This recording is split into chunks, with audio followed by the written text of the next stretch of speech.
નમસ્કાર મિત્રો, સ્વાગત કરું છું આપણી આ યુટ્યુબ ચેનલમાં। તો જે પ્રાથમિક અને માધ્યમિક શિષ્યવૃત્તિ જે પરીક્ષા લેવાની તેનું રિઝલ્ટ તો જાહેર થઈ ગયું છે અને રિઝલ્ટ જોવામાં ઘણા વિદ્યાર્થીઓને ઘણી બધી સમસ્યાનો સામનો કરવો પડ્યો। કહેવાનો મતલબ એમ કે જે તમે રિઝલ્ટ ઓપન કરો છો ત્યારે પીડીએફ ઓપન થાય છે, પરંતુ રિઝલ્ટમાં કંઈ જ બતાવતું કોરું બતાવે છે, એટલે કે કહેવાનો મતલબ માર્ક્સ કે નામ કે કંઈ પણ પ્રકારનું કોઈ બતાવતું નથી। આ આખું બ્લેન્ક બતાવે છે રિઝલ્ટ। તો હવે એ પ્રોબ્લેમ છે તે સોલ્વ થઈ ગયો છે। ફરીથી તમે રિઝલ્ટ તમારા સીટ નંબર અને તમારી ડેટ ઓફ બર્થ નાખીને તમે સબમિટ કરશો, એટલે રિઝલ્ટની જે પીડીએફ તમે ઓલરેડી પહેલાં ડાઉનલોડ કરી લે છે, તો તમારે ડાઉનલોડ અગેન ઓપ્શન પર ક્લિક કરીને ફરીથી તમે ડાઉનલોડ કરશો એટલે તમારું રિઝલ્ટ છે જોવા મળી જશે। અને જો તમારાથી રિઝલ્ટ ઓપન ના થાય, જો રિઝલ્ટ બ્લેન્ક હજુ બતાવતું હોય, તો તમે મને મારા વોટ્સઅપ પર મેસેજ કરીને રિઝલ્ટ ડાઉનલોડ કરીને હું આપીશ, તમે વોટ્સઅપ મેસેજ કરી શકો છો। મારા વોટ્સઅપ નંબર મેળવવા માટે તમે છે આપણું જે વોટ્સઅપ ગ્રુપ છે તે બનાવેલું છે, તે વોટ્સઅપ ગ્રુપમાં જોઈન કરી દેજો। તેમાં મારો નંબર મળી જશે, તો વોટ્સઅપ ગ્રુપમાં જોઈન કરી દેજો। એની લિંક છે તમને આ વિડીયો ડિસ્ક્રિપ્શનમાં અથવા કોમેન્ટ બોક્સમાં પિન કરેલી મળી જશે। તો મિત્રો, તમે ચેનલ સબસ્ક્રાઈબ ના કરી તો ચેનલ સબસ્ક્રાઈબ કરી દેજો અને આ વિડીયોને લાઇક કરી દેજો, આગળ શેર પણ કરજો અને તમારે કેટલા માર્ક્સ આવ્યા છે તે કોમેન્ટ પર જરૂરથી જણાવજો। તો હવે આજના આપણા વિડીયોનો ટૉપિક છે કે જે પ્રાથમિક માધ્યમિક શિષ્યવૃત્તિ પરીક્ષામાં તમારે જે માર્ક્સ આવે છે, તો શું તમારા જેટલા માર્ક્સ છે તે આધારે તમને તમારો મેરિટ લિસ્ટમાં તમે સ્થાન પામશો કે નહીં, અને કેટલા માર્ક્સ હશે તો મેરિટમાં નામ આવશે, તે વિશે સંપૂર્ણ ડિટેલ આજના વિડીયોમાં આવીશું। વિડીયો થોડો લાંબો થઈ શકે છે, તો તમે વિડીયો સ્કીપ ના કરતા લાસ્ટ સુધી જોજો। તો આપણે વધુ સમય ના લઈએ અને વિડીયો શરૂ કરીએ છીએ।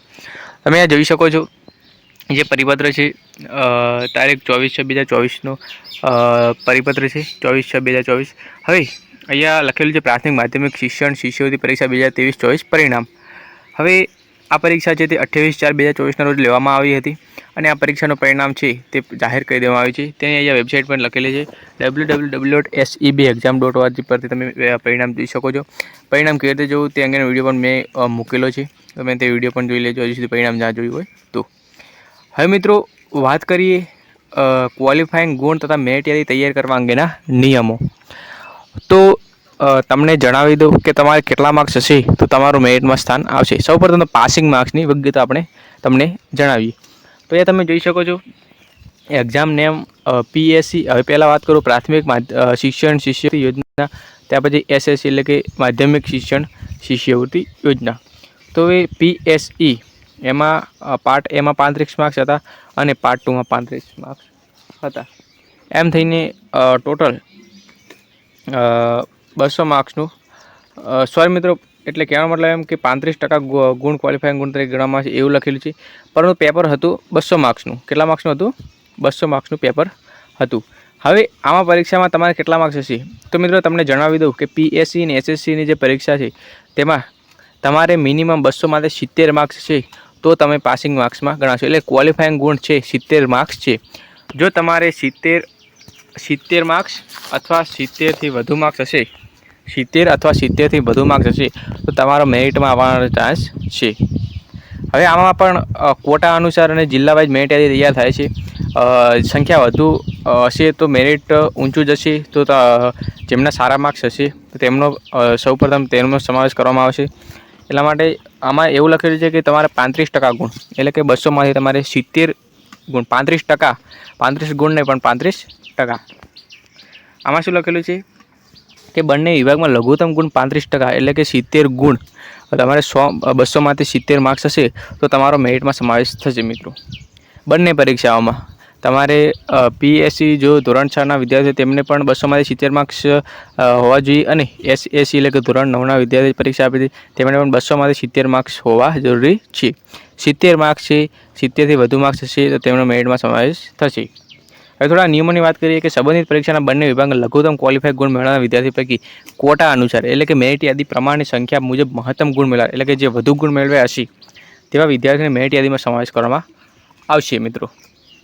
હવે આમાં વાત કરીએ સંબંધિત પરીક્ષાના બંને વિભાગમાં લઘુત્તમ ગુણ મેળવનાર વિદ્યાર્થીઓને બંને વિભાગના ગુણના સરવાળાને કુલ ગણ ગણી તે મુજબ મેરિટ યાદી તૈયાર કરવામાં આવશે। એટલે કે જે પાર્ટ એ અને પાર્ટ બી 35 પાસિંગ માર્ક્સ છે 35, એટલે પાર્ટ એમાંથી તમારે 100માંથી 35 માર્ક્સ લાવેલા હોવા જોઈએ, અને પાર્ટ બીમાંથી ફરીથી મિત્રો તમને સમજાવવાનો પ્રયાસ કરું છું કે તમારે પાર્ટ A1 હતો તે 100 માર્ક્સનો હતો. હવે એનામાંથી તમારે 35 માર્ક્સ લાવેલા હોવા જરૂરી છે. જો તમે પાર્ટ 1માં 35 માર્ક્સ નહીં લાવેલા હોય ને, ધારો કે પાર્ટ 1માં તમે 30 માર્ક્સ લાવ્યા હોય અને પાર્ટ 2માં તમે 40 માર્ક્સ લાવી દીધા હોય, તો તમે ફેલ ગણાશો. કારણ કે પાર્ટ 1માં તમારે 35 માર્ક્સ લાવવા જ ફરજિયાત છે. તમારે બંનેમાં પાર્ટ 1 અને પાર્ટ 2માં બંનેમાં 35 માર્ક્સ હોવા જરૂરી છે. તમારે એક પાર્ટમાં ઓછા માર્ક્સ હોય, 35થી નીચા હોય, તો તમે ફેલમાં ગણાશો. ફરીથી મિત્રો ધ્યાન રાખજો.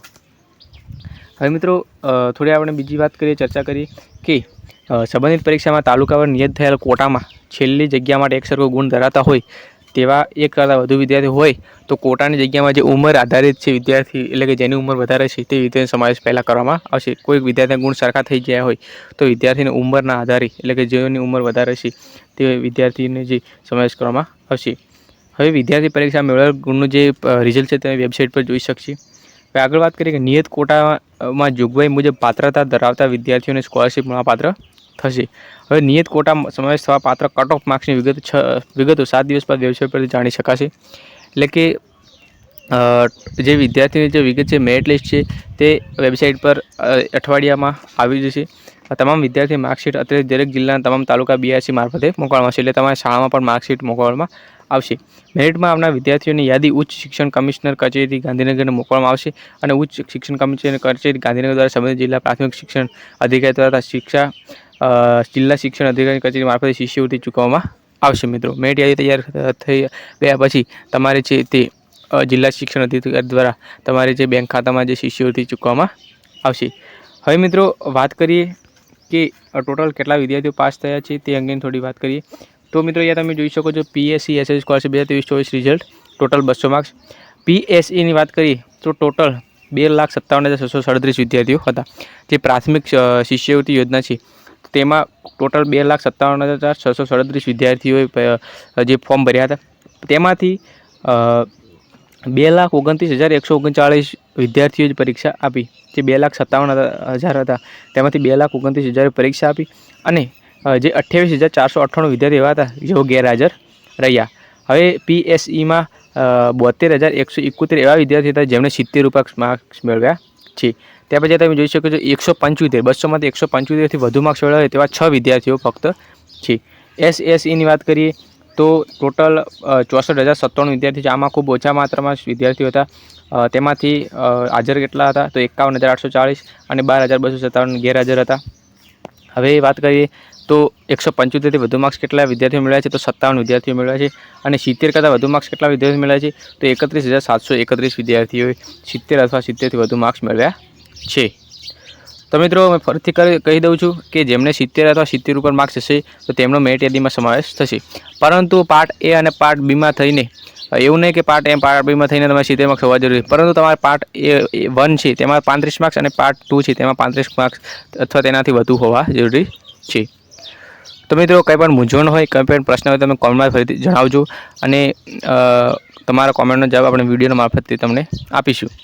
તો મિત્રો આશા રાખો તમને વિડીયો ગમ્યો હશે. વિડીયો ગમે તો લાઈક કરજો, આગળ શેર પણ કરજો અને ચેનલને સબસ્ક્રાઈબ કરીને રાખજો અને વોટ્સએપ ગ્રુપ પણ જોઈન કરી દેજો. તો મળે છે બીજા એક નવા વિડીયોમાં.